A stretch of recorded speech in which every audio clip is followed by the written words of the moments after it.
Chapter 15, Chromosomal Basis of Inheritance. In this chapter, we are going to talk about a chromosomal theory of inheritance, which shows how traits separate during formation of gametes, and Morgan's monohybrid and dihybrid crosses, and the results of his experiments helped us understand that genes are located on chromosomes, and genes are linked because the genes which are present on the same chromosome, they are passed on as a package. And finally, we will talk about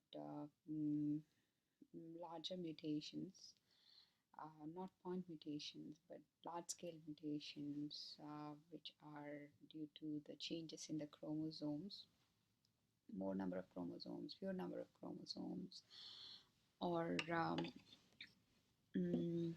breakage of chromosomes. These are all chromosomal alterations, and it can be either sex-linked or autosomal associated mutations. So we'll talk about all these in this chapter. Remember, chromosomes are made of DNA. So one chromosome is one DNA, and our cells use information in DNA to make proteins, and our characters are either proteins or protein products. Genes are little portions of the chromosome made of sequence of nucleotides, and on one chromosome there are hundreds and hundreds of thousands of genes on one chromosome.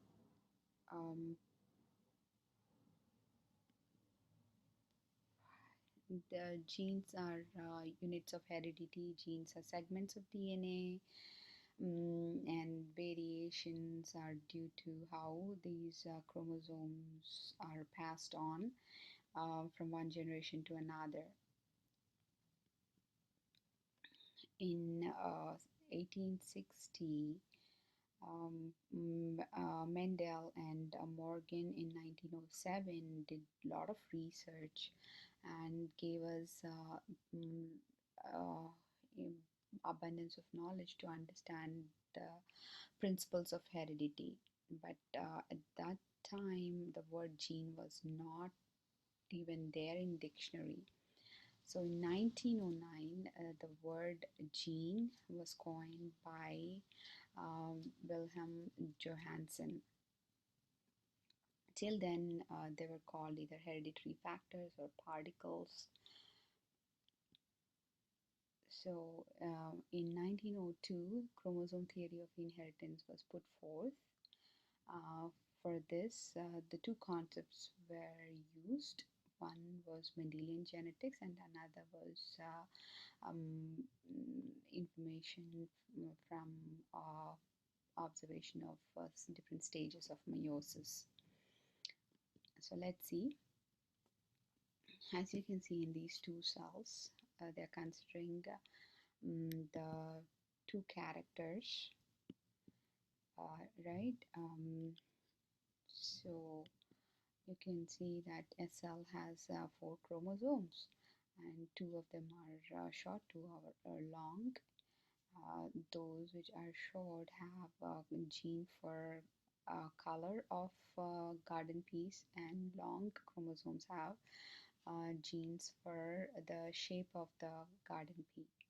Likewise, in another parent, so let's say this is female and this is male, and this is ovum and this is sperm. When they fuse, they give rise to zygotes, which have a combination of big Y, little y, and big R, little r. It's because the parents have either big Y or big R in them, and big little y or little r in them, and that is what they're going to give. And as a combination in child, you can see there will be big Y, little y, big R, little r.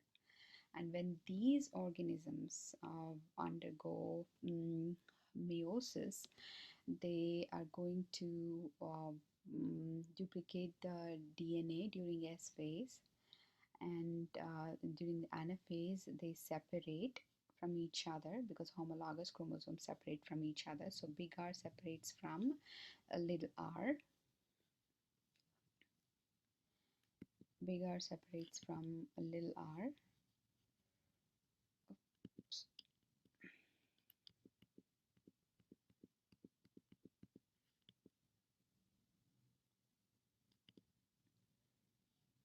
And finally, the gametes from a parent would have all combinations: big Y with big R, big Y, little y with little r, and or big Y with little r and little y with big R. It depends on how the chromosomes have aligned at the time of metaphase of meiosis 1.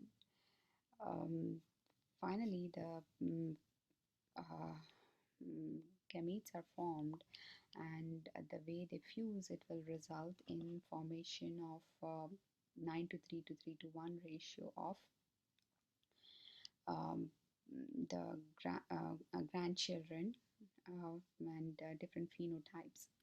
So this explains how chromosomes separate from each other. Big Y separates from big Y and only one big Y is given. Little y separates from little y and only one little y is given to the gamete. And in same thing happens in children also, because they have big Y and little y, they separate from each other, and because they have big R and little r, they separate from each other. But it depends on what kind of gametes are formed depending on how they are facing in their metaphase. So this explains law of segregation and law of independent assortment in connection with meiosis. As you can see, law of segregation says that the alleles separate, so big R will separate from little r, big Y will separate from little y. That is law of segregation. Law of independent assortment.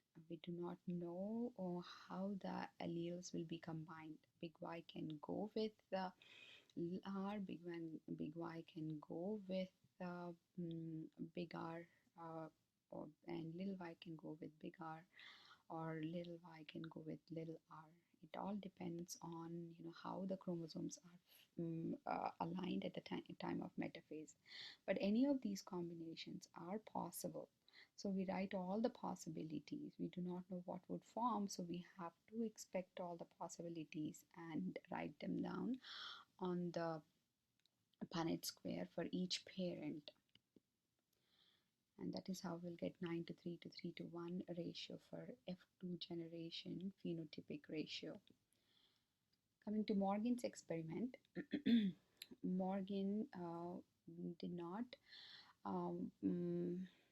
for,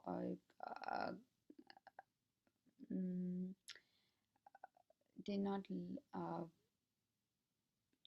agree with Mendel's method because Morgan thought that his method was not scientific.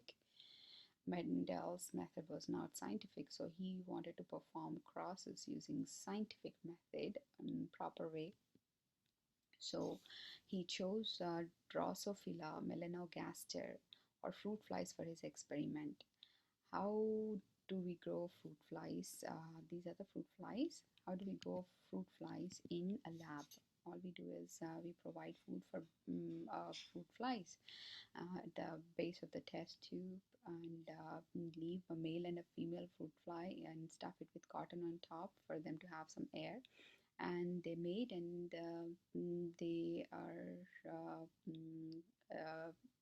provided all the food and environment to reproduce. So they make lots of offspring in the test tube. And you take these little flies, which is progeny of the flies, and look under the microscope.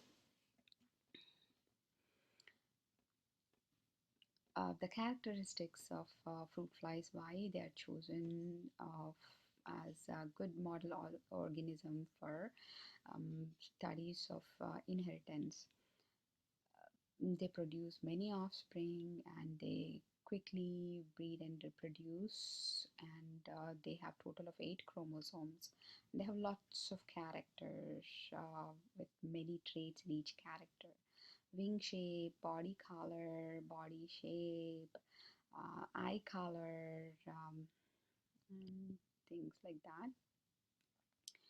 As I said, Morgan was not in agreement with Mendel's method, so he came up with his own method. Morgan did not choose two traits in a character and say that one is dominant and one is recessive. For according to him, that was not the right method. So he observed lots of fruit flies under the microscope, and he said that one of the trait which is more common in population, it must be called wild type, and the other trait which is not very common, it must be a mutant type. And he chose a different method to label the genes as well. Don't think that wild type is always a dominant trait. It might not be. Wild type is something which is very common. More organisms have it. And recessive need not be always mutant. Mutant means just fewer organisms in population have that trait. Example is more fruit flies have red eye color, so it is wild type, common. Whereas white eye color in fruit flies is found in very few, so it is mutant type. And for notation of alleles, he chose a totally opposite method. So he took first letter from the mutant phenotype. So for white, he chose a W. And for red, he did not use uppercase, lowercase. He simply said W with the superscript plus will represent the wild type allele. So he chose letter from the mutant phenotype, mutant trait, and he just added superscript to the wild type. And when he performed the cross between red-eyed fruit fly, which is female, and white-eyed fruit fly, which is male, he found only one of the fruit fly with white eye, which got him excited. So he performed this cross. He saw that children had only red eyes, none of them had white eye. That showed him that red eye must be dominant over white eye. And when he did a very similar thing to what Mendel did, he took brother and sister from children and he crossed, and he got grandchildren. And in grandchildren, he saw that 75% of the fruit flies had red eye and only 25% had white eye. One thing that you need to notice is the first fly that he found the white eye trait in was male, and whenever he got grandchildren, the white eye trait again appeared in male fruit flies only. And by that time, scientists knew, by 1902, scientists knew that the gender of the fruit flies is due to the chromosomes. The X and X chromosomes give female character, and X and Y chromosomes give male character. So he wanted to know why it is happening, and after thinking through, he could define that the trait must be present on X chromosome, and the trait for eye color must be present on X chromosome. And because of that, it is appearing always only in males. And because it is recessive trait, not only that it is present on X chromosome, but because it is recessive trait, the males only will show white eye because they have only one copy of the white allele, and they have to show the white allele, white eye color. As you can see, in first generation, both males and females have red eyes. Not all males have white eye. This indicates that gene must be present on X chromosome, and gender plays a role in characters in this case, so genes must be present on chromosomes. So that was his discovery. Morgan, through his fruit fly experiments, he showed us that gene is located on the chromosome. It's because of this gender pattern, which is associated with X and X and X and Y chromosome, and the gene appearing only, no, not gene trait, phenotype appearing only in males.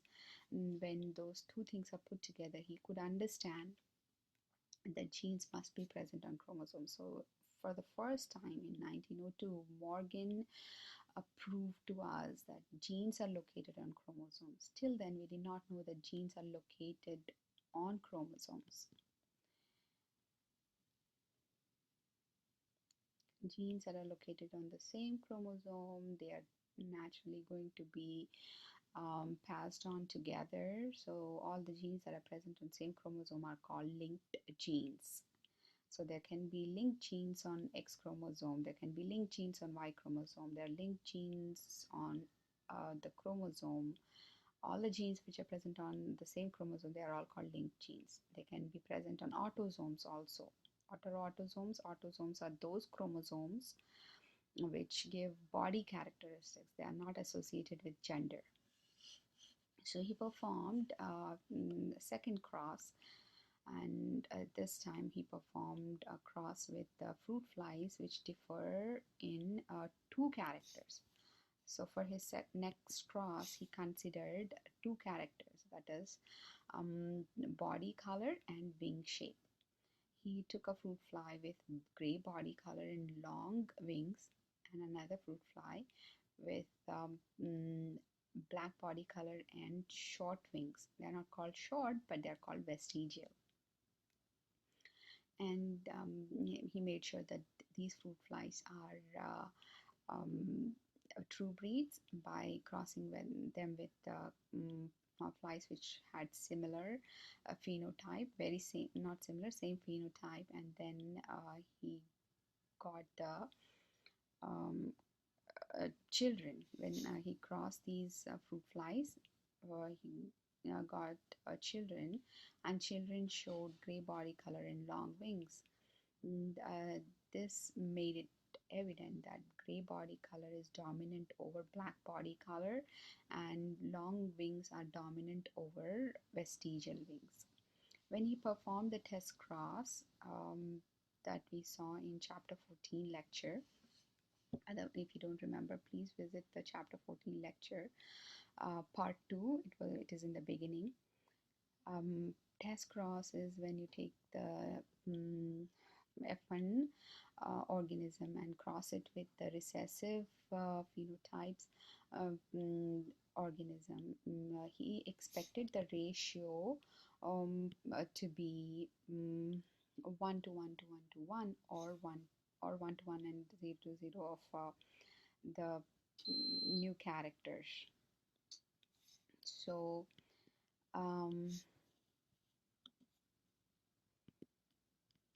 to his surprise, it did not happen. He got a very different ratio, and he tried to understand why he did not get as expected, either all 1-to-1 ratio or 1-to-1 ratio of the wild type, and new types, which is combination of black body with vestigial wings or gray body with short wings. That should have been 0. So when he tried to understand why the ratios were like this, different from what he expected, then he started looking more into meiosis, and then he understood that the characters are coming from genes, and genes are located on chromosomes, and genes which are located on the same chromosome, they travel as package, but sometimes this link can break, and that was seen during the crossing over event. Remember, crossing over occurs between homologous chromosomes, the one from dad and one from mom. They can break and exchange the parts of the chromosomes. So this chromosome has mm, a, a gray body color and vestigial wings, which is a new combination. So this new combination is called recombination. So this is how we identify that genes which are located on same chromosome, sometimes they can be unlinked due to crossing over. The important point to remember is that genes which are present on same chromosomes, they are linked, so they are passed on mostly as a package. But by this chance event called crossing over, the linked genes can get unlinked, and the characters can come in mix and match. The very good example in humans would be um, a, a light hair color with uh, dark eye color. Usually, people with a blonde hair color have blue eyes and light skin, right? Whereas it can happen that uh, the dark eye color can go with blonde hair color and light skin, or vice versa. So this is due to crossing over, which unlinks the linked genes. So his dihybrid cross showed us that crossing over can result in new types or new combination of characters. That is, one character with another character, a trait which is common in appearance might break the norm, and recombinant types might occur. So remember, genes are linked and the recombination is possible, and it is due to crossing over event which takes place during prophase 1 of meiosis 1, when the homologous chromosomes separate from when the homologous chromosomes they line up, they exchange the fragments, the non-sister chromatids exchange the fragments, and that is what results in unlinking of the genes.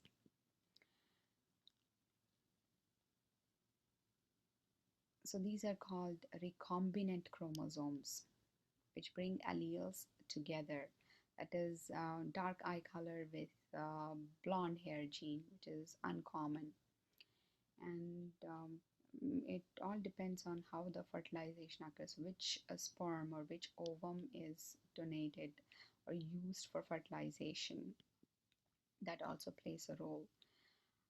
Very important point from chapter 15, SRY gene on Y chromosome, it quotes for proteins. That is important for the determination of the gender in males in humans. It is important for the development of male anatomical features in organisms which have X and Y chromosomes. Some eukaryotes have X chromosome, which is very long compared to Y chromosomes. Especially in humans, it is like this. So you can see that females have X and X chromosome. They have longer genes, two long genes, whereas in males, there is one X chromosome and there's one Y chromosome. These are the two sex chromosomes, and the X chromosome, which is longer, it has more genes than that are required for sex determination. So there are some body characteristic determining genes which are on X chromosome.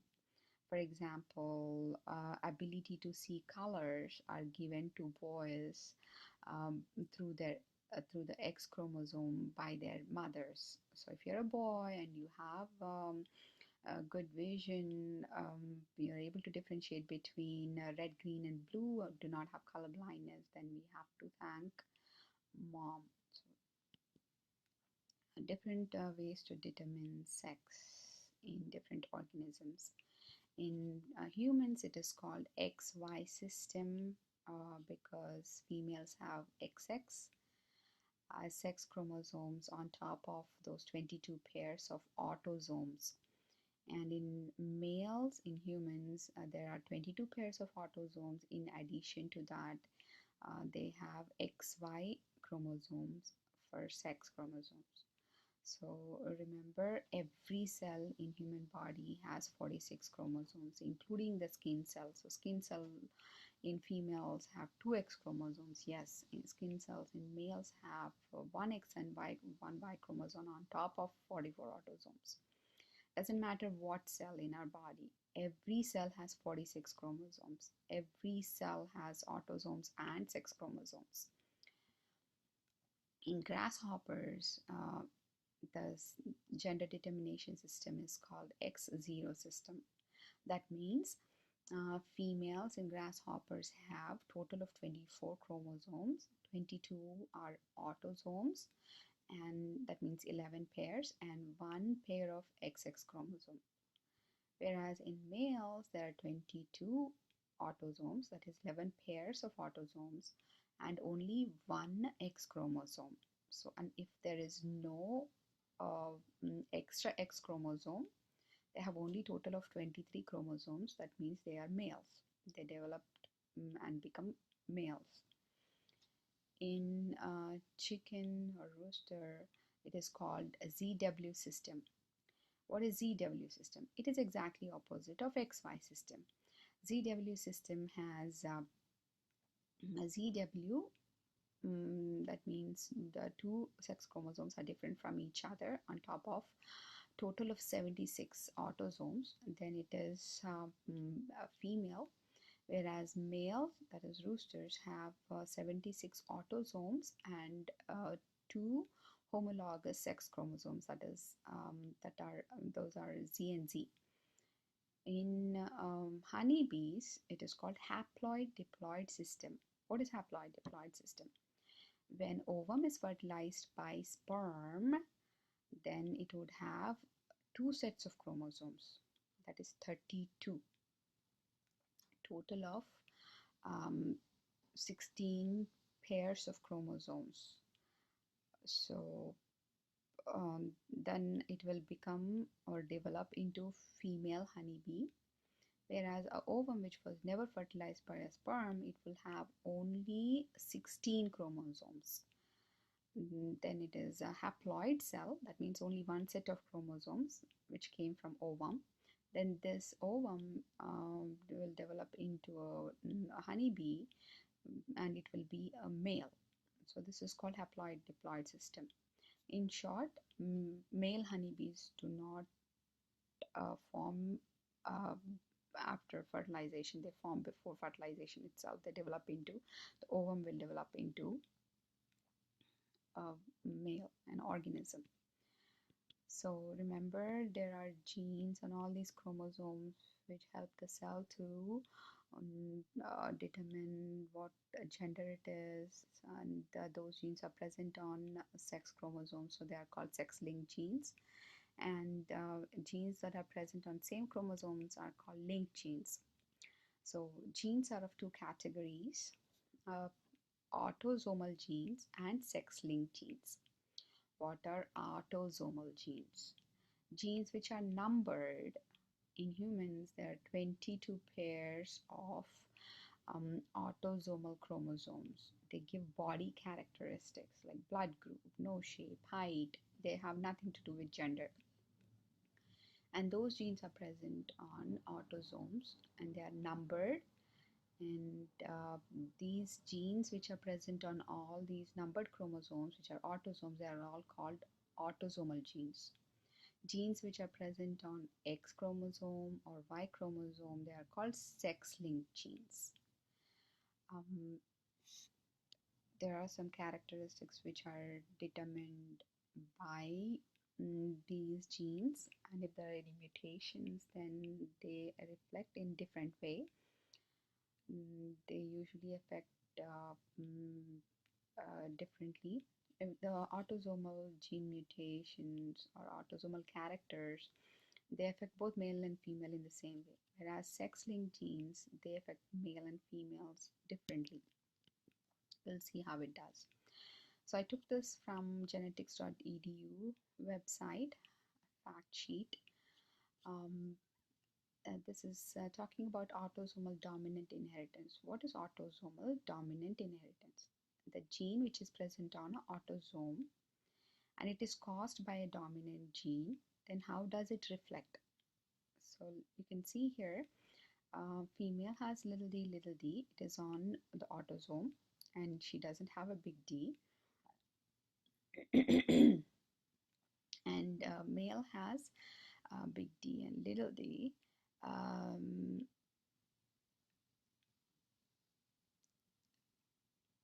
When they have children, then 50% of them will not have that disorder, whereas 50% of their children might have that disorder.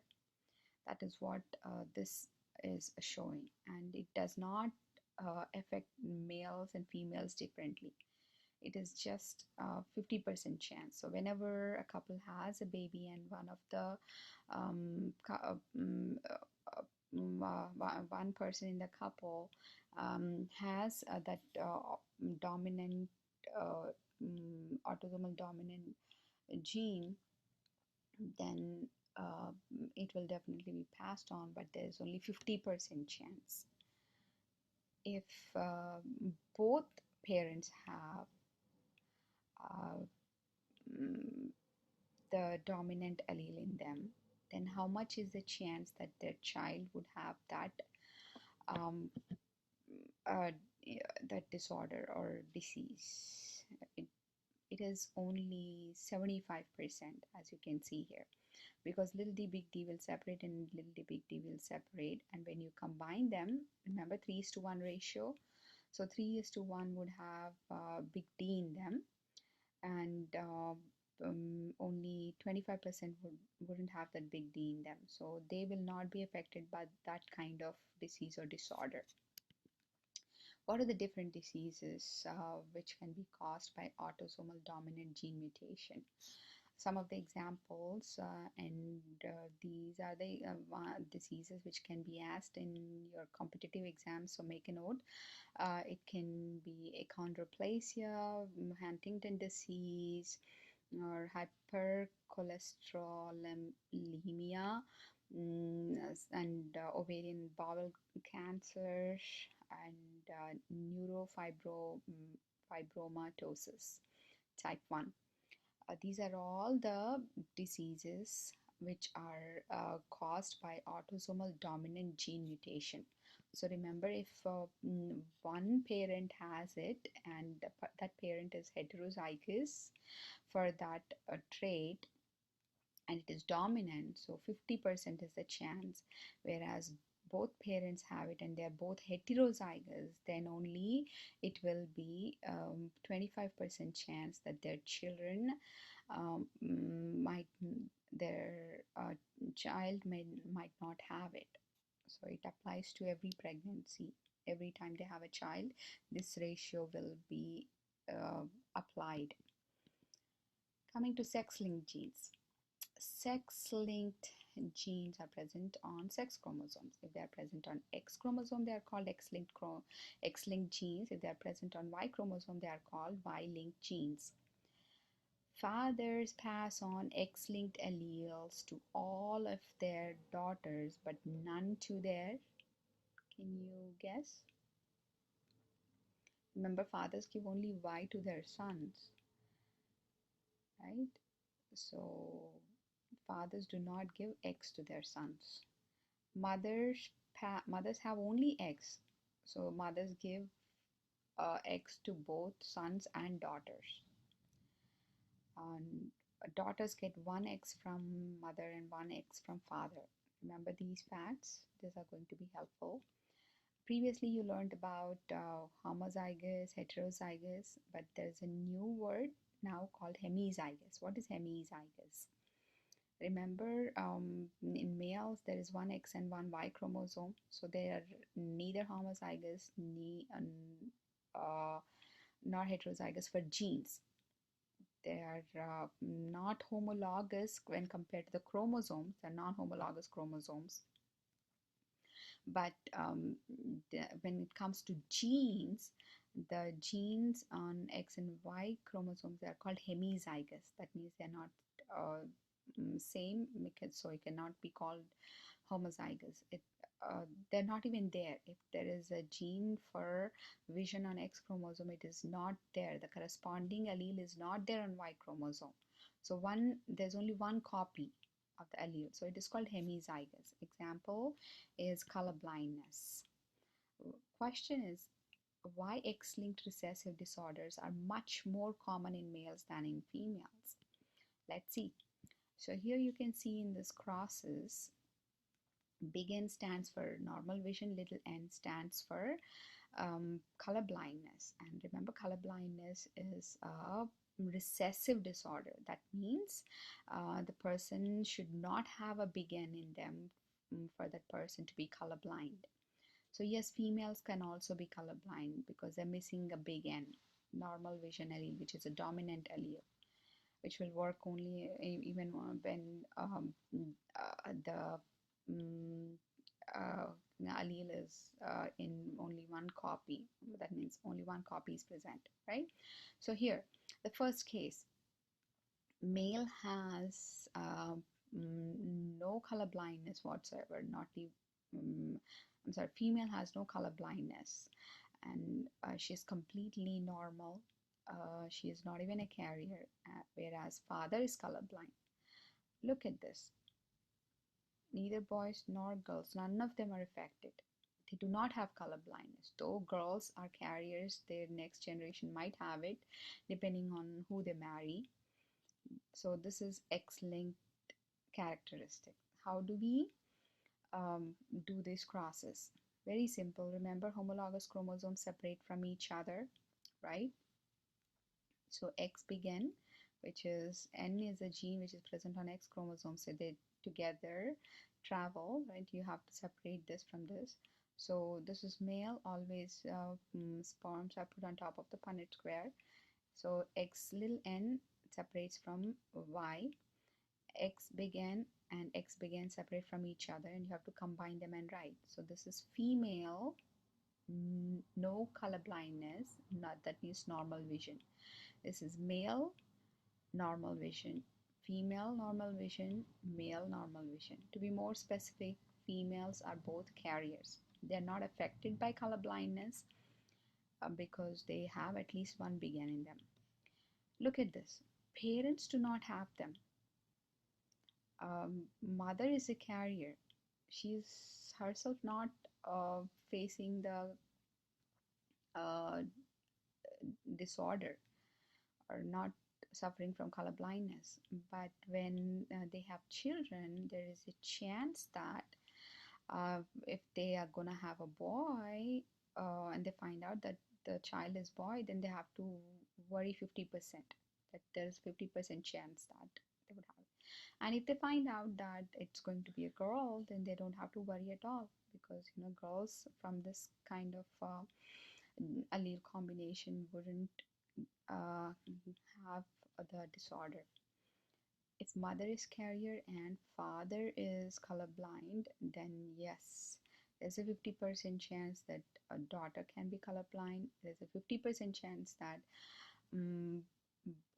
boy can be colorblind, and there is 50% chance that their children, whatever it might be, whether it is boy or girl, doesn't matter, they will have color blindness. 50% chance that they would have color blindness. There are many other disorders which are X-linked and recessive other than color blindness. The most famous ones are DMD, Duchenne muscular dystrophy, and hemophilia. They have a hard time clotting, especially when they have big injuries, and it is really difficult for them to heal the bleeding, heal the wound, and stop the bleeding. And coming to the next concept, X-inactivation female.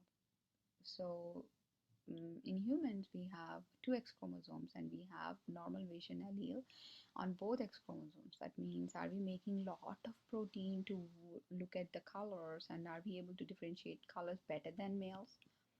No, I don't think so. It's not true. And what happens during the development is that one of the X chromosome, it is tightly condensed, and all the genes on it are never used for protein formation, and this kind of inactive X chromosome, which is never used for gene expression, it is called bar body. Whereas the X chromosomes in reproductive organs such as ovary cells, they are decondensed, and they are normal. They are not condensed into bar bodies. And tortoise shell cat is a very good example of a character which is due to bar body. As you can see that orange fur allele is present on X chromosome, and black fur allele is also on X chromosome. But because these cells randomly decide to make one of these X chromosomes into a bar body, they tightly condense it and never use the genes. So the cells which made this part of the fur on this cat, they came from the cells which formed bar body out of that chromosome which had orange fur allele for orange fur. So they all expressed only black gene because that was available, and exactly opposite this part of the skin. So during the development, these cells came from the cells which formed a bar body of that X chromosome which had black allele for black fur in them. So these are called tortoise shell cats. Remember, this is not like codominance, and this is not like intermediate dominance at all. This is due to bar body formation. So calico cats or tortoise shell cats, they have patches of black and orange on their coat. It's because of the bar body formation, which is nothing but inactive X chromosome, and they are always female. They're always female. There is no chance that they can be males. Coming to link genes concept, remember they are always inherited together, right? And there is a chance that they might separate at times, and a sex-linked gene is either located on X or Y chromosome. These are some of the important points that you need to remember about inheritance of characters. The next part is large-scale mutations. How different number of chromosomes passed on the normal number can result in some kind of mutations or abnormalities. This happens because the homologous chromosomes, which are supposed to separate equally on each side, if that does not happen. Why it does not happen? It is because microtubules which are supposed to separate the homologous chromosomes from each other, or microtubules which are supposed to separate sister chromatids from each other, they haven't done a very good job. This is called non-disjunction. Homologous chromosomes do not separate normally during meiosis 1, or sister chromatids do not separate normally during meiosis 2 anaphase 2, to be more specific. Then it results in non-disjunction. So the gamete which is passed on from one parent or by one parent would have abnormal number. So sometimes a gamete might pass one less chromosome or one extra chromosome, and when it is one extra chromosome, then it is called trisomy, and when it is one less chromosome, it is called monosomy. This is due to non-disjunction. Can non-disjunction occur during mitosis? Yes, it does, but it does not have effect. It does not hurt the person much, because the cell is going to remain in this cell itself. It might sometimes result in abnormalities depending on when it happens. So it is called aneuploidy. This condition is called aneuploidy. When the zygote that is formed due to fusion of one of the abnormal gamete, then it is called aneuploidy, and the offspring might have to face the consequences of this unequal distribution of chromosomes. A very good example of trisomy, that is one extra 23 chromosome, is Down syndrome. It's very famous, right? Polyploidy, there are many sets. Instead of having 2 sets in an organism, there are 3 sets, 4 sets. And this again happens because of fertilization of egg with extra chromosomes, and or the separation of the daughter cells does not happen at all. Then the cell might have 2 sets. This is polyploidy is very common in plants, and they are not affected. They do not undergo any harm, or it does not cause any harm in plants. Somehow they are managed to just keep it quite normal. So coming to Down syndrome, it is also called trisomy 21. It's because of that one extra 21 chromosome that is passed on by a parent.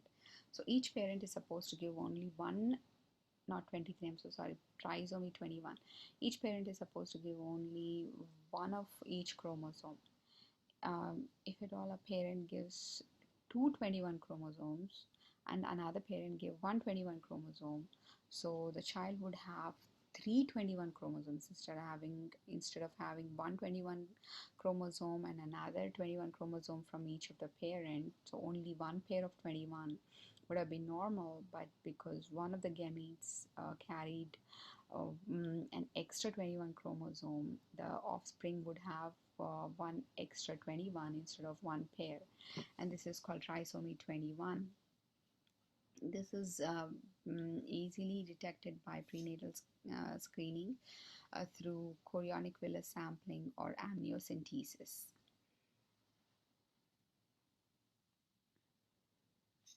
Using karyotype.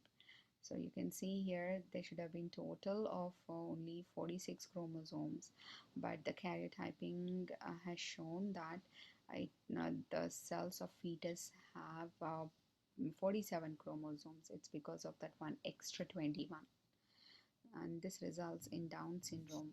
All humans who have Down syndrome, they have similar features. Aneuploidy of sex chromosomes. There are a couple of important ones in this. Klinefelter syndrome is the result of an extra X chromosome in male. That means they have XXY. This organism or this person will be male because they have a Y. And these are the characteristics that are listed here. Monosomy X, called Turner syndrome. They are missing an X chromosome altogether, and this is an X0, so they develop into they develop into females. Turner syndrome, they are females, they are missing one X chromosome or Y chromosome, it doesn't matter which one it is, but they develop into females. Coming to chromosomal aberrations. Chromosomal aberrations, I have to go to that slide.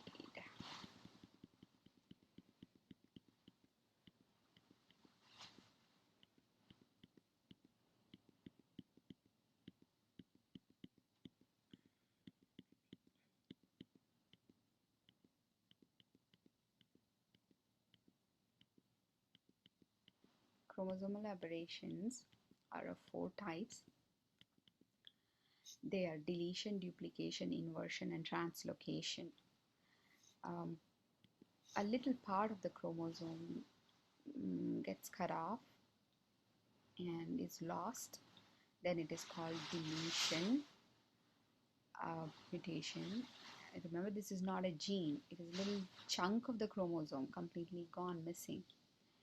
If a little part of the chromosome cuts off from the homologous chromosome and gets attached to one of its homologous chromosome, then there will be a duplicate part of this part of the chromosome in one chromosome. This is called duplication.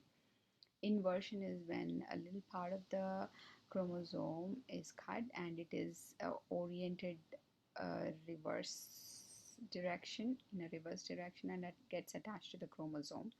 This is called inversion mutation. Translocation is when non-homologous chromosomes, that is different number chromosomes, exchange the fragments. They carry out crossing over, then it is called translocation. Usually crossing over should be between 21 and 21, 19 and 19, same chromosomes, right? If at all it occurs between 22 and 9, things like that, then it results in translocation. So there are 4 types of chromosomal alterations or mutations. One is deletion, a part is lost, a part of the chromosome is lost. Duplication, it repeats on the same chromosome. Inversion, orientation is different. Translocation, when non-homologous chromosomes exchange the fragments. A very good example of deletion mutation is cry du chat, or cry of the cat. It is due to deletion of chromosome 5. When these children are born, they have a cat-like cry and they die very young. Within days, they pass away, and they cannot survive. That shows that that little part of the chromosome 5 which was lost is very important for the survival and during the growth period in early on, soon after birth.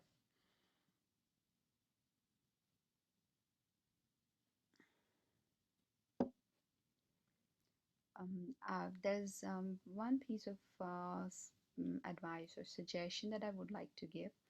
Please do not ever call people who cannot see, unable to see. The right word to call them is not blind, but they should be called visually impaired. And people who cannot speak, the word dumb is not the right word at all. They should be called mute. And instead of calling physically disabled, if we call them differently able, it sounds better. And instead of saying mentally retarded or autistic, we can say they are intellectually disabled. These are the preferred words. A very good example of translocation, chromosomal alteration type of translocation is exchange of fragments between chromosome 9 and 22. Don't do the same mistake as I did. Trisomy 21 is Down syndrome, whereas translocation between chromosome 9 and 22, it results in Philadelphia chromosome. So Philadelphia chromosome is actually chromosome 22, which has a little part of 9. What it does is it causes cancer called CML, chronic myelogenous leukemia. It is because a little part of the chromosome which gets attached to chromosome 22, from 9 it gets attached to chromosome 22. It has a gene which is oriented in such a direction that it is next to another gene which is telling this gene to be copied all the time. And what this gene is telling the cell is to divide and divide and divide. And this happens during the formation of white blood cells. And if the white blood cells mm, keep dividing, and then it results in leukemia. White blood cells are too many in this people, and most of the time people who have leukemia, it is due to this translocation between chromosome 9 and chromosome 22. Remember, there are genes not only in nucleus, but there are genes in chloroplast and mitochondria also. These are called extranuclear genes. We have genes in our mitochondria, and those mitochondrial genes, they also can undergo mutations. And when the mitochondrial mutations occur in mother, they affect the next generation. It's because ovum is the one which gives mitochondria to the zygote. What sperm carries is only the set of chromosomes, and only that part of the sperm is going to fuse with the ovum. So fathers do not give us mitochondria. If there are any mitochondrial gene mutations in mothers, then it will affect the next generation. If there are any mitochondrial mutations, gene mutations in fathers, then they're not carried to next generation. So that ends our chapter.